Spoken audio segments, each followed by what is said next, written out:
Blog Talk Radio.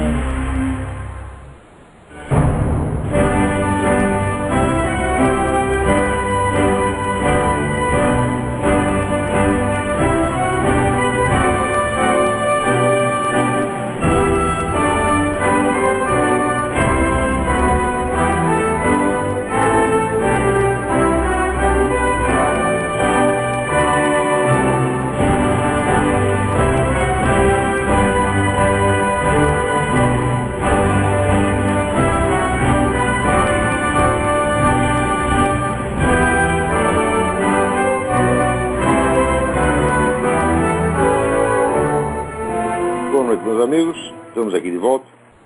Como sempre, começamos invocando a Santíssima Virgem Maria, o Santo Padre Pio de Pietrelcina, e roguem a Deus que nenhuma injustiça se cometa neste programa. Queria lembrar aqui a vocês o curso de Filosofia da Ciência, que será proferido por mim aqui em Colonial Heights, Virgínia, de 10 a 15 de maio. Contatos para informações e inscrições com o Sr. Eduí no telefone 041 9974-4443 ou 041-3527-0987 ou pelo e-mail edui.ferro@uol.com.br. Também chama a atenção de vocês para os cursos que serão proferidos proximamente pelo economista José Nivaldo Cordeiro e pelo Luiz Gonzaga de Carvalho, o Gugu, meu filho, em Porto Alegre. Informações http://cursopoa.blogspot.com.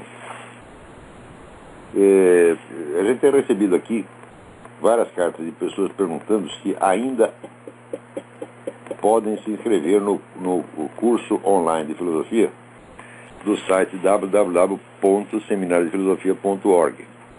É claro que podem. A nossa preocupação foi exatamente essa, foi deixar todas as aulas gravadas para que as pessoas pudessem entrar a qualquer momento e acompanhar a coisa em sequência. Além das gravações, porém, eu farei de vez em quando algumas atualizações, especialmente para as pessoas que entraram depois. E, além disso, existe o nosso chat, pelo qual as dúvidas podem ser tiradas, existem as perguntas que são feitas online. E eu estou tramando aqui um negócio de fazer uma interatividade de vez em quando, quer dizer, pedir às pessoas que formem grupos nas cidades principais, de modo que eu receba a imagem e possa falar com as pessoas ao vivo. Então, em cada aula haveria, então, pelo menos um grupo interativo. É claro que eu não vou poder acompanhar interativamente 1000 pessoas ao mesmo tempo, mas podemos fazer isso com um grupo diferente a cada semana. Então, uma vez faz em São Paulo, outra vez no Rio de Janeiro, em Porto Alegre, no Recife, etc, etc. Assim que esse esquema estiver montado, eu vou comunicar o negócio a todos. Mas aqueles que querem se inscrever não se inibam pensando assim, não, mas eu já perdi. Não perdeu nada. O curso foi feito para ficar. Como o curso de História Essencial da Filosofia. Você pode fazer quando você quiser, está lá gravado.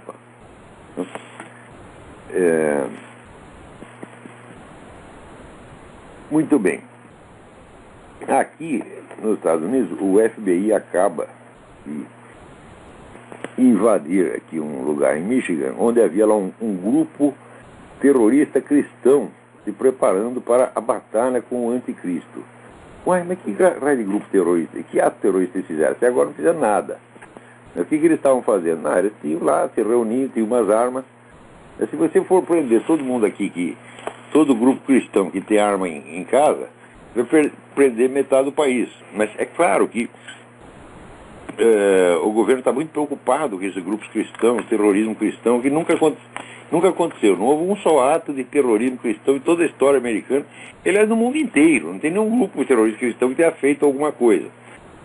E aqui, no entanto, você tem campos de treinamento do Al-Qaeda, você tem infiltração de terroristas em tudo quanto é lugar. Isso aí eles não mexem, certo? Mas tem lá os rednecks, os caipira, né, que reúnem, lê a Bíblia, cantam as musiquinhas, né, e passa óleo nas metralhadoras. Né, pronto, esses são perigosíssimos, tem que prender todo mundo. Quer dizer, nós voltamos no tempo da senhora Madeleine Albright, né, que achava que qualquer pessoa que lê muito Bíblia e está acumulando comida em vista do fim do mundo é um grupo terrorista. As pessoas são pessoas perigosíssimas. Onde é assim você se prepara para o fim do mundo? Onde é assim você lê Bíblia? É perigosíssimo. Então,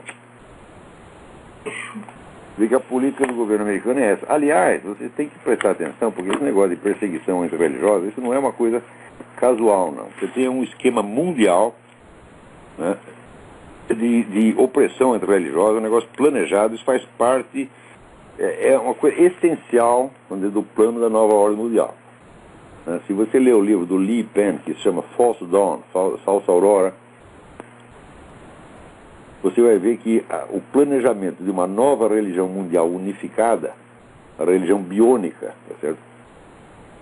Bem nos termos da nova era, isso faz parte, isso não só faz parte intrínseca da nova ordem mundial, mas isso é de fato o centro da nova ordem mundial. O que esses camaradas querem fazer não é assim, mudar um sistema político, instituir uma nova economia. Não, eles conceberam uma civilização assim, de alto a baixo e querem implantar lá a força. Pela primeira vez estão criando assim, uma civilização no prazo de algumas décadas, né? E tudo inventado em laboratório. Quer dizer, jamais houve uma civilização que se formasse assim. Então, isso quer dizer o seguinte, os camaradas querem mudar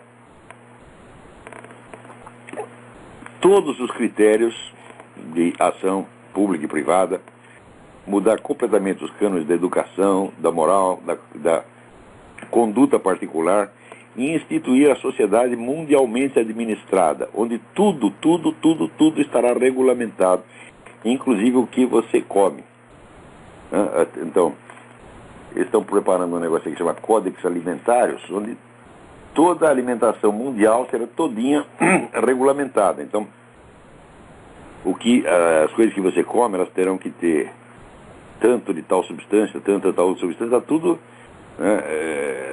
tudo já planejado e regulamentado. Então, se a galinha não botar um ovo de acordo com as especificações, aquele ovo será proibido. Eu não estou brincando, gente. A coisa é exatamente assim.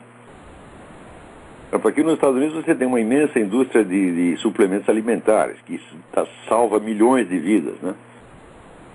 Eu mesmo sei o benefício que eu tenho recebido de suplementos alimentares. Os suplementos alimentares serão todos classificados como drogas. E se você os consumir, tá certo? Você corre o risco de ir preso. Agora, maconha, cocaína será liberado, tá certo? Então, é o seguinte, realmente nós estamos na mão de loucos. Isso aí é uma elite dos 200 milionários absolutamente malucos que acham que sabem tudo e que o impulso deles de determinar a vida alheia é um negócio assim incoercível. É pior do que obsessão sexual, ele só pensa naquilo, né? Agora, quando você enche um idiota de dinheiro, é isso que acontece, porra. Ele já tem dinheiro, essa preocupação financeira não tem mais. Divertimento, já está com o saco cheio, já comeu todas as mulheres que queria, ou então já deu para todo mundo que ia dar. Bom, agora ele acorda, Deus, o que eu vou fazer? Eu vou reformar o mundo. Pronto, aí fudeu, meu filho. É o que está acontecendo agora, né? Os caras leram lá um montão de besteira, né? Começaram lendo John Ruskin, Karl Marx, etc, se imbuíram dessas ideias e eles estão pondo essa porcaria em prática. E se não forem denunciados, expostos, tá certo? E detidos, isso não vai parar. Então, por exemplo, você imagina, o que você precisa ter na cabeça para ele achar assim, não, todas essas religiões milenares, tudo isso aí, está tudo errado, e o certo é um treco aqui que eu acabei de inventar. Né? Por exemplo, você extirpar a educação religiosa, você proibir, sufocar, a pessoa não tem ideia das consequências que isso pode ter. O que seria, então, gerações e gerações de pessoas, né, educadas inteiramente dentro de um critério onde, como dizia o Antônio Gramsci, terrestrializado. Quer dizer, você não pode mais ter uma noção do infinito, você não pode ter noção de transcendência, você tem que achar que o mundo material, tal como está sendo estudado na universidade, é a única coisa que existe e não há mais nada além dele. Essa é a coisa mais monstruosa que alguém já pôde pensar. Tá certo? E não, se hoje em dia você vê essa decadência e corrupção geral das ciências, é porque essa corrupção já estava embutida na própria concepção da ciência moderna. Quer dizer, a ideia de que você possa algum dia alcançar uma concepção geral do mundo, né, baseado no método experimental, tal como praticado pela ciência moderna, é uma das ideias mais idiotas que alguém já pôde ter. O método experimental, por sua própria concepção, ele exclui essa possibilidade, mas as pessoas não sabem disso, né? Então, também a ideia de você excluir as religiões, pensa bem, no instante em que, por exemplo, discussões religiosas se tornam proibidas, tornam-se automaticamente proibidas também todas as discussões filosóficas em torno do problema de Deus que houve desde o começo do mundo. Tá certo? Então, onde quer que se toque no assunto Deus, vai ficar proibitivo. Então, você tem que proibir Platão, Aristóteles, né? São Tomás de Aquino, etc, etc. Então, vai tudo junto. Quer dizer, isso é um apagamento geral da memória humana e a instituição de uma espécie de, né, galinheiro, uma granja, né, onde todas as galinhas estão programadas para que elas vão comer, quantas ovos elas vão botar, né, quantas vezes por dia elas vão cacarejar e assim por diante. Você vê que dentro desse plano aparece aqui, por exemplo, a ideia da ONU de mudar o calendário gregoriano já em 2012. Tá certo? Ora, as mudanças de calendário, né, elas marcam geralmente as grandes mutações civilizacionais.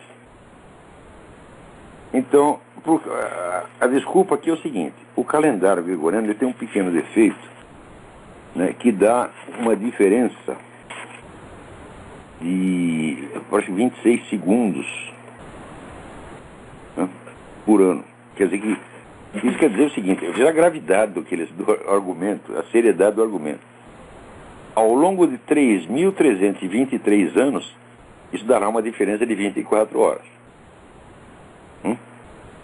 Então, veja, para impedir essa catástrofe, eles querem modificar radicalmente o calendário, né, o que vai estourar, por exemplo, todo o calendário litúrgico da igreja, tá certo? Todo o senso da temporalidade que as pessoas têm agora. E pior é que o calendário que eles inventam, toda hora tem que ter uma correção a mais, introduzir um dia, tirar um dia. Não seria muito mais fácil, a cada 3.323 anos, você suprime um dia ou acrescenta um dia? Nós podemos deixar esse problema para daqui 3.323 anos, né? O sujeito acorda e está crente que está na quarta-feira, mas não, ele está na terça. Então daí você suprime, volta um dia e está tudo resolvido. Agora, você vê aqui,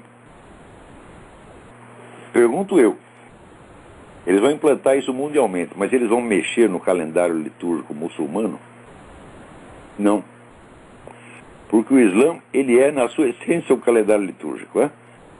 Quer dizer, o ano lunar usado pelos muçulmanos demarca todas as atividades religiosas, todas as obrigações e até o circuito da vida diária. Por exemplo, quando vai começar o famoso mês do Ramadã. O Ramadã é o mês no qual você tem que jejuar, né? Ele não pode comer, tomar água, fumar ou ter relações sexuais, desde que o sol nasce até que o sol se põe.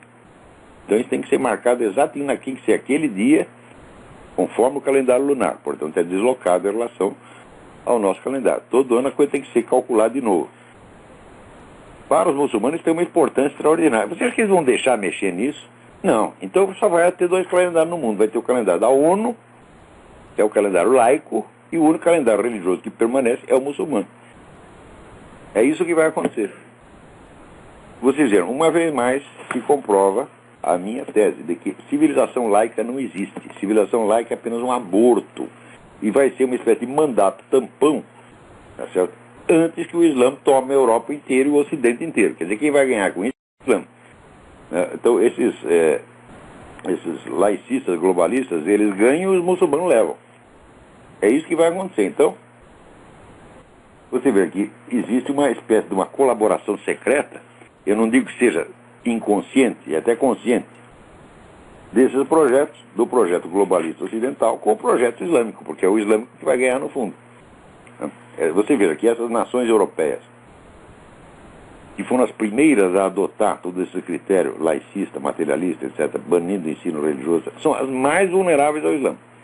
Eles criam aquele vazio espiritual religioso, o Islã vem e toma tudo, mas com uma facilidade impressionante.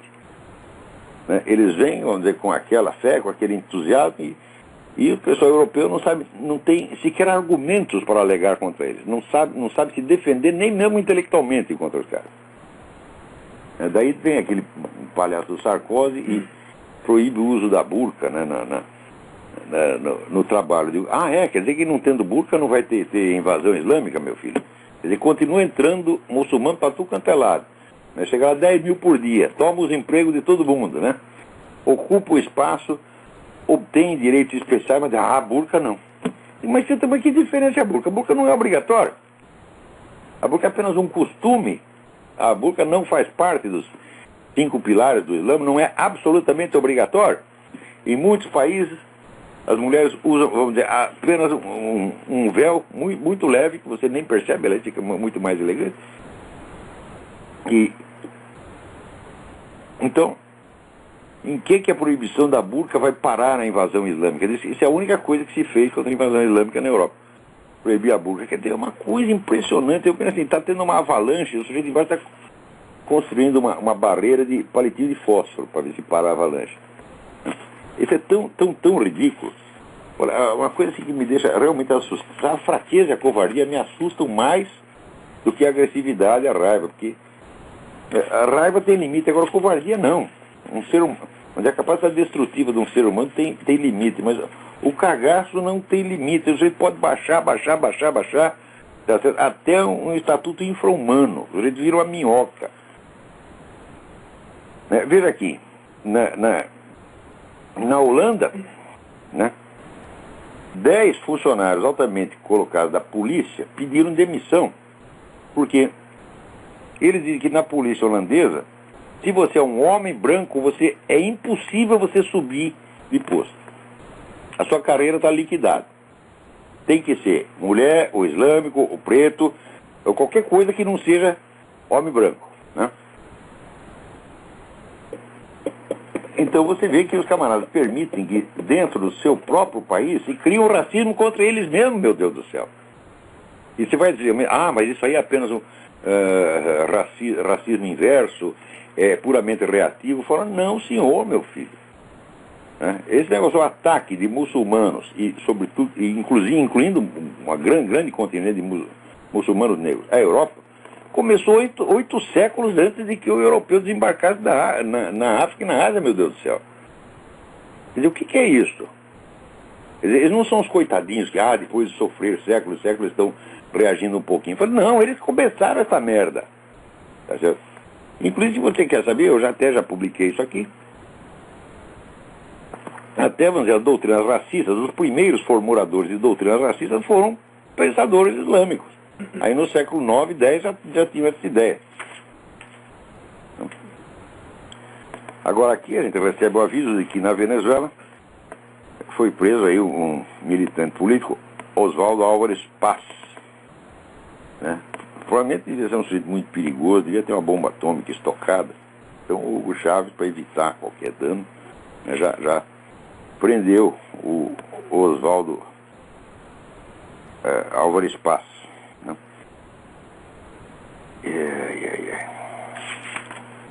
O negócio tá bravo. Então, nós vamos ver se tramamos aí uma petição, um abaixo-assinado pela libertação do cara, mas, olha, esse negócio não adianta nada.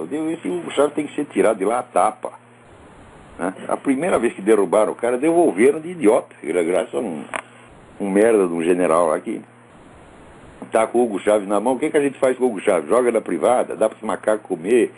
Ele, não, olha que ideia, tive aqui uma ideia. Põe ele de novo na presidência. Aí todo mundo, legal.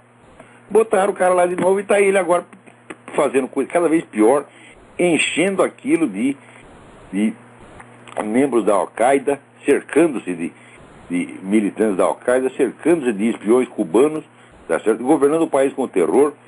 A Venezuela hoje é o índice mais alto de criminalidade na América Latina, né?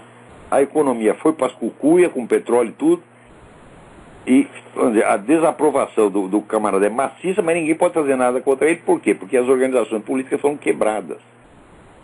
Existe a oposição na Venezuela. A oposição age, ao contrário do Brasil, não tem nenhuma oposição. Vocês já viram alguma passeata, alguma manifestação pública no Brasil que fosse contra a esquerda? Não, há 40 anos a esquerda tem o monopólio absoluto das manifestações públicas e tem pessoas que já nasceram, né, dentro desse esquema e acham isso tão natural, né, como assim, a noite e o dia, tá entendendo? Não concebem que possa haver uma coisa diferente, que algum dia tenha sido diferente ou que devesse ser diferente. O dia em que o Lula celebrou, né, ficou, olha que maravilha, na próxima eleição todos os candidatos são de esquerda, como se nas duas anteriores também não tivesse sido, né? A hora que o camarada diz isso, e ele está celebrando isso, e as pessoas não percebem que tem algo de anormal, né? Quer dizer, se todos os candidatos pertencem à mesma corrente, meu filho, você está num sistema totalitário, isso é uma coisa óbvia, é? E se você não tem oposição ideológica, você não tem oposição nenhuma, porque a mera disputa de cargos, como o Fernando Henrique uma vez confessou, que entre nós e o PT não tem diferença nenhuma, nós apenas disputamos cargos, disputamos poder. Mas disputa de cargos existe até dentro do mesmo partido. No Partido Comunista da União Soviética, já tinha uma violenta disputa de cargos, as pessoas chegavam a se matar uns aos outros. Isso não quer dizer que exista política, não é oposição ideológica, não é a luta de propostas, é apenas a concorrência natural entre seres humanos que querem o poder. Isso quer dizer que a atividade política no Brasil acabou. E vocês acham que essa concorrência de Zé Serra com PT é política? Vocês estão muito enganados.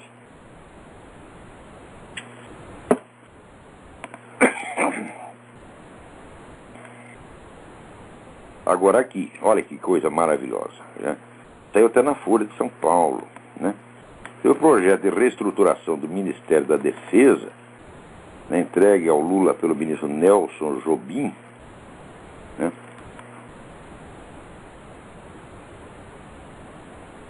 Ele propõe que 647 cargos de confiança do ministro sejam criados nas Forças Armadas a ser preenchidos por civis que ele indicou. Então, isso aí, meu filho, é exatamente o exército soviético. Quer dizer, você tem os comandantes militares, mas acima deles, você tem o comissário político, que é de confiança do ministro, e que fiscaliza o que os generais estão fazendo. Agora as pessoas, quando a gente fala, não, isso aí é um sistema soviético, as pessoas acham que é figura de linguagem, que é uma força de expressão, quando é literalmente isso. Isso quer dizer, primeiro, já a criação do Ministério da Defesa já tirou o estatuto ministerial dos comandantes das 3 Forças Armadas. Uma vez eu tenho uma discussão com um idiota, um verdadeiro idiota, no Clube Militar do Rio de Janeiro. Ele achava lindo haver um Ministério da Defesa, porque os Estados Unidos também têm, então nós também temos que ter, né? E eu disse, escuta, mas você não percebe que antes os comandantes das Forças Armadas eram ministros, agora eles são subordinados a um ministro, que é um político, frequentemente um carreirista, um aproveitador, um vagabundo que nunca serviu às Forças Armadas, não prestou nem serviço militar, tá certo? Foi dispensado porque, sei lá, foi dispensado porque ou nasceu no dia, na data errada, ou era viado, qualquer coisa assim, e foi dispensado. O cara que nunca deu um tiro na vida, entendeu? Que só brincou de soldadinha de chumbo, se tanto. E bom, filho da puta desse do ministério para ele mandar, né? Nos generais são pessoas que têm uma vida inteira de serviço prestado às Forças Armadas. Como é que um milico pode achar isso lindo, né? Opa, agora eu não sou ministro mais, agora tem um cara que vai mandar na gente. Quer dizer, que espírito de servilismo. Coisa mais cheia. Quer dizer, a criação do ministério já foi essa merda, né? E era previsível que a partir daí as Forças Armadas fossem perdendo cada vez mais prestígio, perdendo cada vez mais autoridade, como de fato aconteceu. Então agora chegou na culminação do processo, né? Agora são funcionários civis, são funcionários de confiança nomeados pelo próprio ministro, que vão lá mandar nos generais. Então, as Forças Armadas acabaram. E aposto que até deve ter gente dentro do exército que também diz, não, mas não é assim, você está exagerando. Oh, meu Deus do céu.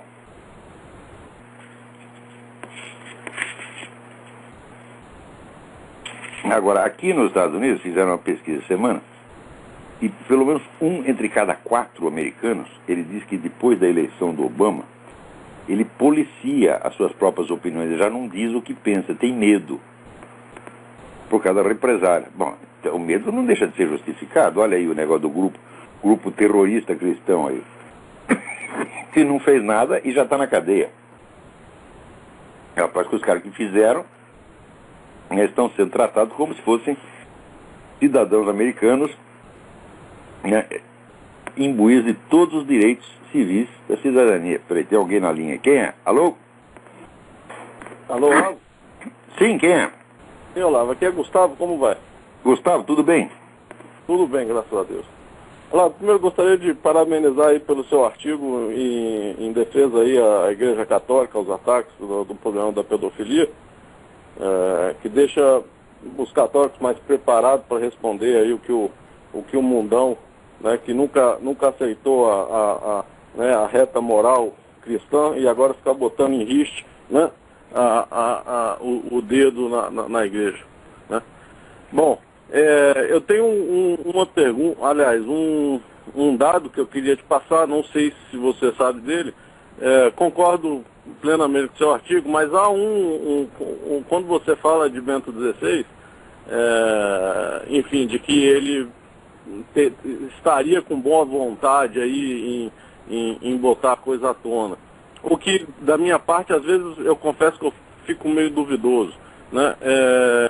Eu não sei se, por exemplo, existe em relação ao caso específico, agora eu vou citar, né, ao caso do padre Maciel, em 2006, né, ele, quer dizer, já era no papado dele, o processo canônico contra a pessoa do padre Maciel foi arquivado, alegando que ele já estava no estado de idade, já estava numa idade avançada e que por isso então iriam poupá-lo, né, de um processo canônico, né? Não sei se... Isso aí existe até na lei civil. O sujeito já está decrépito. Então, às vezes a própria lei para um processo. Isso aí é normal, não é nada. Agora, o Bento XVI, ele de fato mandou investigar a coisa. O inquérito estava encerrado e reabriu. Agora, o que eu não sei, e que acho que você tem razão de ter lá as suas dúvidas, é se a orientação que o Bento XVI está dando a esse problema no seu conjunto está certo. Por quê? Já começou com aquele negócio de pedir desculpa. Pois é, Como você pode pedir desculpa, a igreja pode pedir desculpa por uma ofensa que foi feita contra ela. Exato. Porque esses camaradas que entram lá para se aproveitar da sua posição e praticar não sei quantos crimes, esses camaradas são a igreja, né? Como é que a igreja vai assumir os crimes deles, meu Deus do céu? Exatamente. Quer dizer que você vê, o mal que eles fizeram às vítimas é enorme, mas o mal que eles estão fazendo à igreja é maior ainda. Maior ainda, exato. Quer dizer, esses caras, a igreja não tem nada de pedir desculpa. Ela tem que acusar os caras e acusar os inimigos que estão infiltrando essa gente lá. Exato, porque ficou a dúvida agora dessas novas investigações, se o que foi reaberto foi o processo canônico que existia contra a pessoa dele, ou se essa intervenção... Não é uma investigação totalmente nova. Então aquela continua... Agora o sujeito já morreu. Agora o sujeito já morreu. Aí eles querem saber. O que o Vaticano quer saber é em que medida a atual diretoria dos Legionários de Cristo esteve metida nesse negócio. E eu não tenho a menor dúvida que esteve envolvida. Já que você levantou isso. O crime dele, não é possível que não haja mais gente envolvida nessa batalha. É absolutamente impossível. A começar pelo esse seu porcoeira, que é o líder atual. Porque esse era o braço direito do homem durante não sei quantos anos, sabia de tudo. Mais ainda, note bem, esse Corcoeira soltou um pedido de desculpas outro dia, quer dizer, depois de negar tudo durante anos e continuar tratando o Maciel como se fosse um santo, soltou aí um pedido de desculpas. Quando você vai ver o pedido de desculpas, joga toda a culpa em cima do Maciel, que já morreu, né? Exatamente. E não menciona a perseguição que o próprio Álvaro Corcoeira moveu contra as vítimas para intimidá-las e calá-las. Exatamente. Quer dizer, agora está na moda, assim, pedir desculpa pelos crimes dos outros, você está entendendo? Só de maneira que você esconda os seus próprios. Aí pedem desculpa, abafam tudo, fica tudo legal e a coisa continua se a gente saber o que de fato aconteceu, sem culpar quem verdadeiramente tem que ser culpado. Né? Exatamente. Agora, veja. Ou a manchar a imagem da igreja como esses em segundo lugar, além de fazer isso, esse pedido de desculpa do seu Corcoeira tenta dar a impressão que todo o problema que houve nos Legionários de Cristo foi um sujeito, quer dizer, tinha lá um pedófilo no meio que fez isso e mais aquilo. Mas presta atenção, o problema com os Legionários de Cristo não é o Maciel. O Maciel criou a organização e ele a estruturou toda para servir às finalidades dele. A estrutura dos Legionários de Cristo não é a estrutura de uma ordem religiosa normal. Ela tem certas peculiaridades que não se explicam pelas suas finalidades oficiais, mas só se explicam pelas finalidades criminosas do próprio Maciel. Por exemplo, para que precisa o tal do voto de segredo, que é uma coisa que nunca existiu? É um negócio herético, absurdo. Para que precisa o voto de segredo se não tem segredo nenhum para manter? E se ele instituir esse voto de segredo, quer dizer, desde o começo ele já está planejando essa coisa. Então, a organização foi estruturada para encobrir o crime. Segundo lugar, por que uma ordem religiosa precisa usar métodos de manipulação da conduta que foram inventados pelo tempo da Nova Era, inventados por escritórios de engenharia social, que são os mesmos que hoje estão trabalhando pela civilização do anticristo? Por que uma ordem religiosa tem que usar isto, em vez de usar os métodos disciplinares pedagógicos tradicionais? Por quê? Terceiro, por que uma ordem religiosa precisa praticar sistematicamente essa idolatria dos seus líderes, que são todos proclamados santos à primeira vista? Tem um rapaz que me escreveu, eu conheci ontem o Álvaro Corcoeira, ele é um santo. E fica todo mundo com aquelas efusões de emocionalismo idiota, dizendo o cara é santo, o cara é santo, o cara é santo. Meu saco! A igreja leva 200, 300, 400 anos para decretar que o sujeito é santo. E esses camaradas todos, eles infundem na cabeça dos meninos a crença de que eles têm a capacidade de identificar a santidade à primeira vista, sem nada saber do cara e sem exigir dele nenhuma prova de santidade. Quer dizer, o sujeito é bonzinho, parece bonzinho, fala manso e está lá pedindo dinheiro para todo mundo. Está aprovado que é santo. Eu vi isso, homens adultos. Um homem adulto, um amigo meu, que chegou aqui com essa babaquice, dizendo: Corcoeira é santo, Corcoeira é santo. Que palhaçada, que coisa mais feia. Isso aí é blasfemar a santidade. Né? Eu me lembro, inclusive, Olavo, quando então, por que essa organização tem que ter todas essas peculiaridades? Essas não são mecanismos próprios de uma ordem religiosa, mas de uma seita criminosa. Então o problema não é o Maciel, o problema é a estrutura inteira da organização. Quando houve esse fato em 2006, porque eu cheguei a ter algum contato com alguns membros dos legionários, isso a questão de 8, 7 anos atrás. E na época, quando saiu isso, eu liguei para eles perguntando: bom, mas o que está acontecendo? Né? E a resposta deles era o seguinte: não, mas o Marcel está sofrendo que nem o Cristo sofreu, né, no seu silêncio. Eu falei: opa, naquela época o Cristo comeu um monte de menininho. Porra, o que é isto? O Cristo aceitou o processo. O que é isso, porra? O Cristo seria o primeiro a pedir... Se fala de que Marcel sofreu como Cristo, tem que levar um tapa na cara. Exato. E o Cristo... Marcel é o anticristo, anticristo. Não é o anticristo, mas é um anticristinho, tá entendendo? Entre milhares que tem hoje. É um cara que merece todo o nosso desprezo, os assessores dele, os amigos dele merecem o mesmo desprezo, todos que calaram, todos que perseguiram as vítimas, que tentaram tapar a boca das vítimas. Esse pessoal tem todos que ser escorraçado. Eles não podem mais ter contato, não podem. Se não sofrer penalidade judicial nenhuma, pelo menos eles têm que ser afastados de qualquer função, né, na qual eles tenham acesso a jovens, porque eles estão acostumados a manipular esses jovens. O grau de manipulação da coisa é imbecilizante, rapaz. Eu vi isso acontecer. Eu vi também de pessoas inteligentes que de repente ficam com essa babaquice emocional, entendeu? E acreditam nessas besteiras, acreditam que os caras são santos. Pois o Marcel era proclamado santo até outro dia. Mais ainda, os livros dele ainda são a Bíblia da organização. Note bem, existe uma coisa nas ordens religiosas católicas que chama-se carisma fundacional. é o carisma. Carisma é o dom do Espírito Santo. Né? A palavra carisma tem dois sentidos. Um é dom do Espírito Santo, para o bem da igreja. E o outro é simplesmente uma capacidade magnética atrativa que qualquer líder vagabundo tem. Qualquer Hitler ou Fidel Castro tem. Tá certo? Esse filho da puta desse Corcoeira continua usando a palavra carisma com relação ao Maciel, jogando com o duplo sentido da palavra. O Maciel tem carisma no sentido do Fidel Castro. O Hitler não tem dom do Espírito Santo nenhum. Quer dizer, isso aí é uma blasfêmia contra o Espírito Santo. Como falar em carisma? Não tem carisma nenhum. E eles continuaram com essa babaquice do carisma do Maciel até ontem. Agora não é mais o carisma do Maciel, é o carisma do Porcoeira. Ora, vão a merda todos vocês. Eu não tenho respeito nenhum por essa coisa, tá certo? E dizer, não, mas de todo o bem que os legionários fizeram, eu digo, cadê o bem?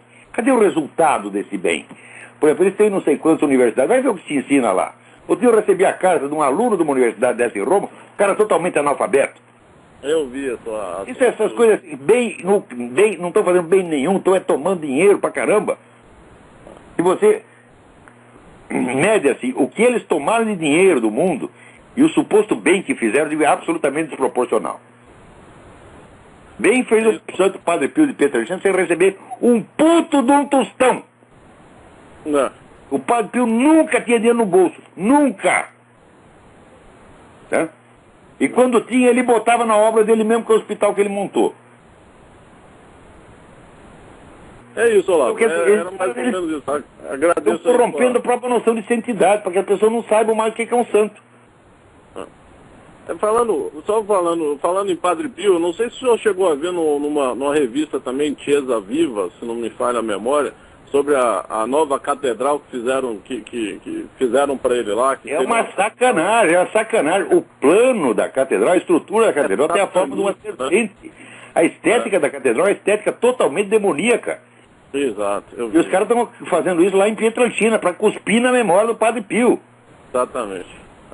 Então, os cristãos têm a obrigação, os católicos têm a obrigação de ir lá e demolir esse negócio, a cada um com um martelo, com um machado, com uma marreta, vamos quebrar essa merda.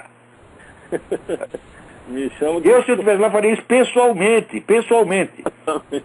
Olha, aqui, uma vez em São Paulo, havia um grande padre milagreiro, que era um grande orador sacro, grande exorcista e milagreiro, a gente fazia muitas coisas, que era o padre Miguel Pedroso. Né? Chegou um dia que a igreja do padre Miguel Pedroso era pequenininha, era a igreja também de São Miguel, no Belenzinho, né?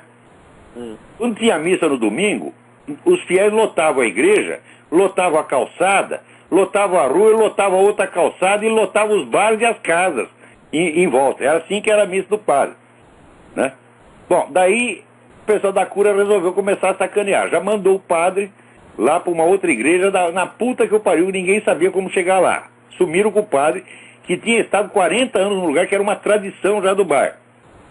Daí vieram lá com a proposta, né? Aqui recebemos uma proposta de um arquiteto, e ele quer fazer aqui um Espírito Santo eletrônico que sobe de dentro aqui. Falei, ih, caralho. Já estão melando todo o trabalho do padre, e estão agora querem fazer a mesma coisa com o Santo Padre Pio de Pietrelcina, o qual não está mais lá, porque enquanto ele estava, eles não iam brincar desse jeito, né? Não.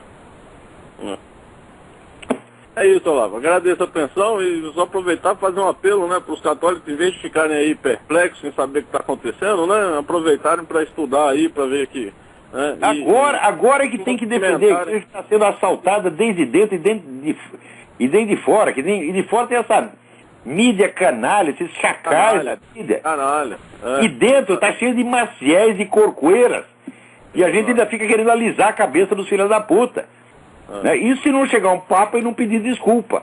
Desculpe, em meu nome tu não vai pedir.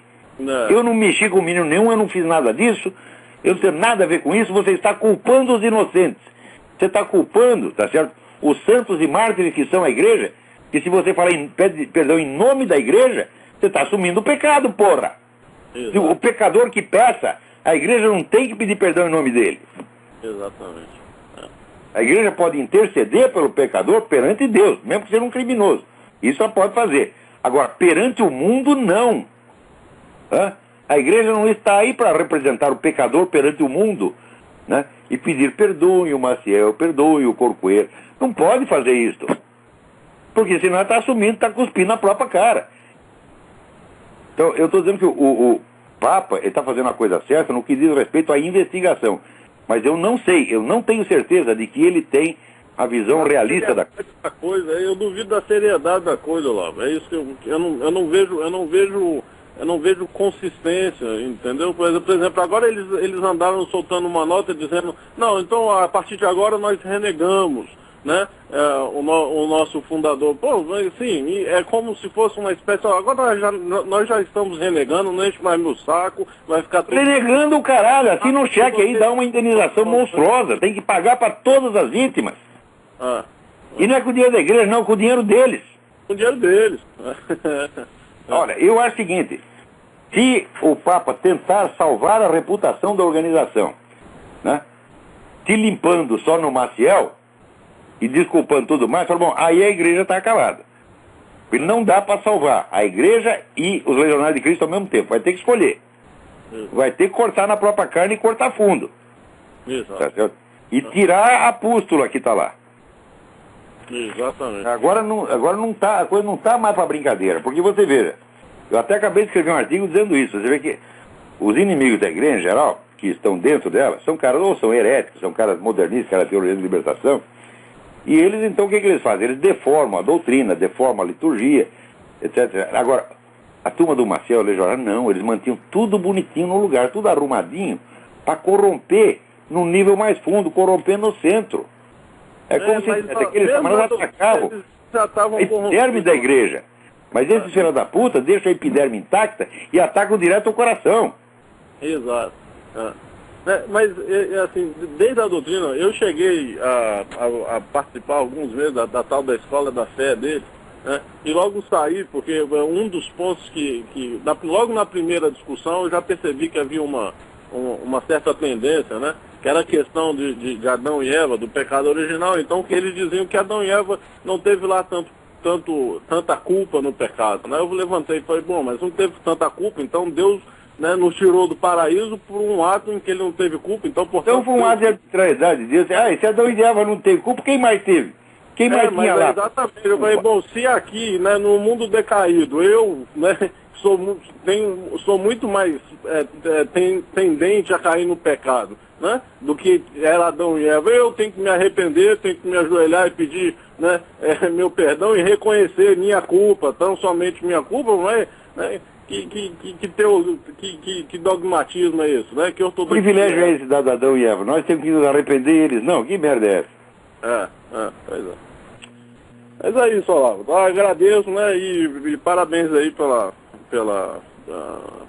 Eu que agradeço. Né? Olha aqui, gente, vamos lutar, vamos defender a igreja, mas defender a igreja e não defender aqueles que se infiltram nela para cometer crimes e enlamear a imagem da igreja. Esse não é para ser defendido, não. Tem mais alguém na linha aí? Quem é? Alô? Alô? Olá? Sim. Olá, sim. Aqui é o Luiz Guilherme, tudo bom? Luiz Guilherme, tudo bem? Olá, eu não sei se é verdadeiro, é meio controverso ainda. Mas eu li em mais de um site que a revista alemã, o Der Spiegel, não sei como é que pronuncia, está oferecendo 1 milhão de euros para quem acusar o Papa Bento XVI, né, o Joseph Ratzinger, de ter acusado dele. Eu li isso também. Deve ser verdade, porque o Spiegel é uma revista de empulhação, já assim, tradicionalmente. Não é para acreditar no Spiegel. Quer dizer, claro, você pode acreditar se aparece uma pessoa dando uma entrevista, então você acredita na pessoa. Tá certo? Mas o Spiegel não é confiável de maneira alguma. Né? Agora, isso aí, é claro que é uma campanha organizada, e é claro que não é só o Spiegel. Você vê que hoje em dia, as manchetes da mídia são uniformes no mundo inteiro. É uma coisa impressionante. Você não tem mais concorrência entre jornais, você tem confluência. Então, você vê, 50 anos atrás, quando você usava a expressão opinião pública mundial, era uma força de expressão. Tá certo? Mas hoje não. Hoje existe uma opinião pública mundial forjada pela mídia, que não coincide com a opinião das pessoas, da maioria das pessoas, de maneira alguma. Tá certo? Mas que é uma opinião uniforme, sim. Então, Olavo, e eu estava conversando com os amigos sobre quais seriam as causas desse se é orquestrado ou não, né, essas acusações ao Papa, querer atingir o Papa com os escândalos de pedofilia, né, que não conseguiram até agora, mas estão querendo de todo jeito atingir o Papa. Estão falando, na diocese dele teve um caso de pedofilia, mas ele para fazer essa merda toda, né? Aí um cara que acusaram o padre lá, desarraigar do coração humano todo sentimento religioso, todo sinal de fé. Querem mesmo, são fanáticos, são loucos. É gente perigosa. Mas aí parece que juntou um monte de coisa. Parece assim, tem um rancor inglês pela questão anglicana, tem uma pressão de grupos germânicos pelo fim do celibato, um interesse de grupos americanos para ganhar bilhões em cima de processos em cima do Vaticano. Claro. Um rancor daqueles... Estou falando, é um projeto civilizacional inteiro. Nós vamos derrubar tudo e construir a coisa da nossa maneira.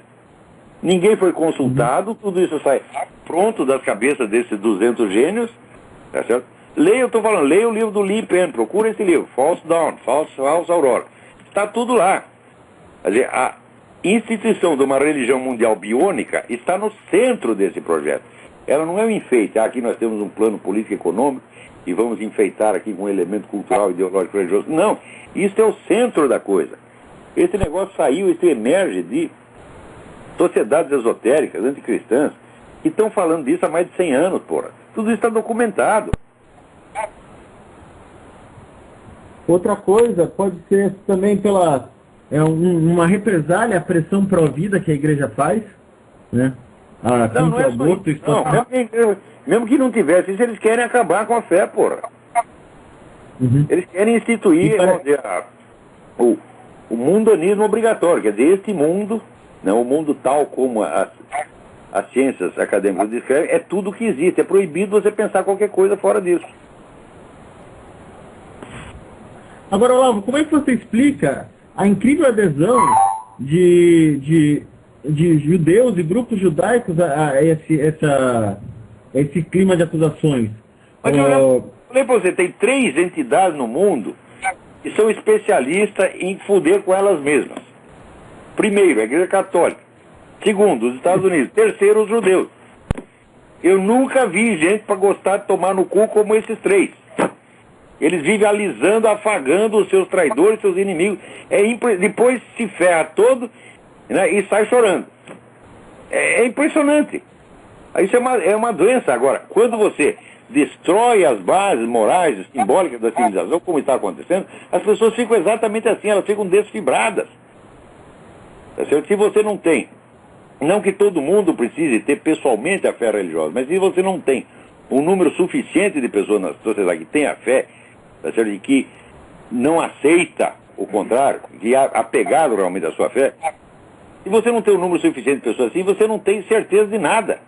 O sentimento de certeza foi embora, você fica com a síndrome do piu-piu. Será que eu vi um gatinho, não vi um gatinho? Fica todo mundo assim. E você acaba abrindo, primeiro abre os braços, depois abre as pernas para o adversário. Que é o que a Igreja Católica fez no Concílio Vaticano II. O Papa fica tentando salvar alguma coisa do Concílio Vaticano II. Acho que não dá. Mais impossível ainda é tentar salvar alguma coisa do Legionário de Cristo. Eu acho que merda é merda, né? Quando você vai lá no banheiro, você faz cocô, você não diz, vou guardar um pouquinho pra mim. Isso não se faz, porra. Olavo, só para terminar aqui a ligação, uma pergunta um pouco mais perene, um pouco menos contingente. No Jardim das Aflições, parece que o senhor discorda disso hoje, mas no Jardim das Aflições, o senhor coloca os Estados Unidos e a ideia de Revolução Americana como o grande passo da religião civil, né? E a Revolução Americana... Que é isso mesmo. Só que na época que eu escrevi, eu não tinha ideia da força da resistência cristã aqui dentro. Eu não tinha informação disso, porque nada disso chegava no Brasil. Você vê que coisa monstruosa. Foi aqui que, de repente, eu falei, eu vou assinar alguma publicação conservadora cristã, e de repente eu vi que existia milhares. Ah, vamos procurar alguma universidade, alguma coisa cristã. Eu vi que tem milhares. É uma força imensa. Até mesmo dentro do meio universitário. Então, eu falei, bom, então o que eu entendi, a minha imagem que eu fiz dos Estados Unidos é baseada inteiramente naquela época do Clinton. Eu pensava que todo mundo estava com a cabeça do Clinton. Né? E você vê aqui, até na eleição do Obama, a mídia 100% apoiou o Obama. Todas as questões que uma vez discutidas, poderiam prejudicar a reputação do Obama foram 100% censuradas. Além do que, a campanha do Obama tinha 16 vezes mais dinheiro que a campanha do seu adversário, que aliás não era muito adversário, que é um sujeito também financiado por George Soros. Então ele não era adversário, ele é um sparring, como no boxe, estava lá só para apanhar. Apesar de tudo isso, a vitória do Obama foi por pequena margem, 3 ou 4%. Tá certo? E na semana seguinte a popularidade do Obama já caiu, agora já está todo mundo contra. Ele tem 55% aqui que acha que a administração dele é ruim. Depois tem lá mais uns 30% que acha que dá para aguentar. E que é bom só ter um pouquinho. Os mesmos caras que votaram no Obama, né? Tá que nem aquela mulher. Você lembra aquela mulher que, né, ficou pelada em cima da caixa do correio? Ô Obama, cadê a minha casa aqui? Você não ia pagar a minha hipoteca? Paga aí, filha da puta. Tá certo? Já tá todo mundo assim. Tá com o Obama, em vez de pagar, tá jogando imposto em cima das costas dos caras. Quem é que vai gostar de uma coisa dessa? Né? E ainda está impondo esse sistema federal de saúde, que é a mesma coisa assim, agora você tem, né, o seguro-saúde obrigatório. Então os caras estão questionando, falam, peraí, o governo tem o direito de me impor um seguro que eu não quero comprar? Se eu quero comprar um outro, por que eu não posso? Né? Se tem um particular que me oferece mais vantagem, por que eu tenho que aceitar essa merda do governo? Né? Vai ter um INPS americano aqui, vai ser uma bela merda mesmo. Olavo, última coisa ainda sobre esse assunto, o Estado americano ele se constrói em cima de uma ideia, né? Tem uma ideia, um projeto, e constrói um Estado em cima de um projeto.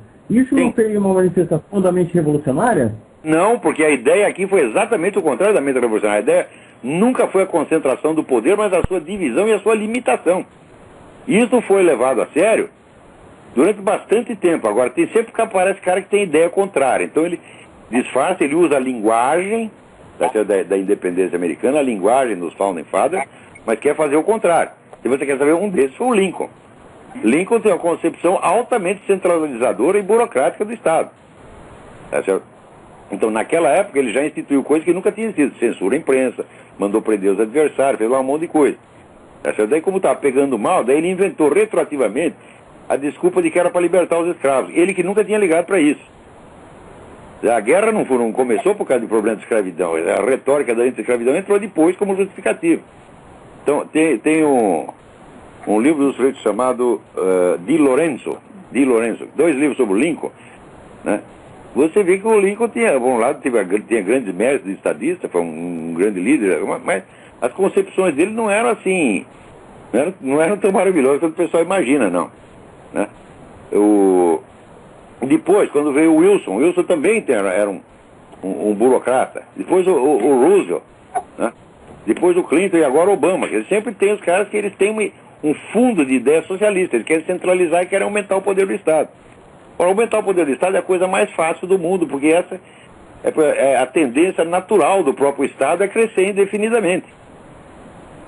É isso? Então, Hegel já dizia que o Estado é a culminação da razão humana.